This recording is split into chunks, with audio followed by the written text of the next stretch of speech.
লক্ষ্মীপুরের রায়পুরে ডাকাতির ঘটনায় ৬ জনকে আটক করেছে পুলিশ।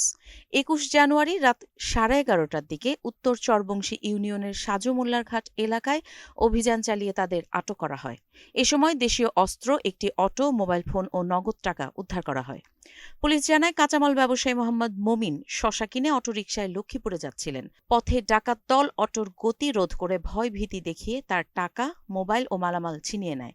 খবর পেয়ে পুলিশ দ্রুত অভিযান চালায়। তল্লাশিতে সুইচ গিয়ার, ছুরি, নাকল, মোবাইল ও নগদ টাকা পাওয়া যায়। আটকরা প্রাথমিক জিজ্ঞাসাবাদে জড়িত থাকার কথা স্বীকার করেছে। ঘটনায় তদন্ত চলমান রয়েছে। সবজি বিক্রেতা উনি ওই সবজি কেনার জন্য হায়দারগঞ্জ থেকে সদরে যাইতেছিল।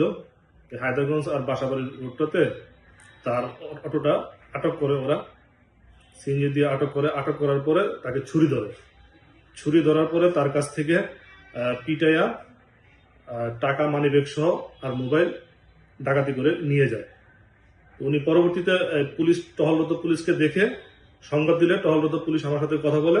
এরপর আমি ডাকাতদেরকে ধরার নির্দেশ দিলে এসআই রাজীব সঙ্গীয় ফোর্স অফিসার সহ দ্রুত ডাকাতদের তাড়া করে এদের সিএনজিতে, এই ৬ জন ডাকাত সিএনজিতে পায়। তাদেরকে আটক করে সার্চ করে তাদের এই ডাকাতি হওয়া যে মোবাইল, মানিব্যাগ উদ্ধার করে এবং তাদের ডাকাতি যে ব্যবহৃত ছোরা, সুইচ গিয়ার এবং পাঞ্চ, নাকল বলে যেটা দিয়ে ঘুষি দিছে স্টিলের, ওইটা তাদের কাছ থেকে উদ্ধার করে আটক করে স্থানীয় লোকজনের সহায়তা আটক করে সিজার লিস্ট করে থানায় নিয়ে এসে এদেরকে ডাকাতি মামলা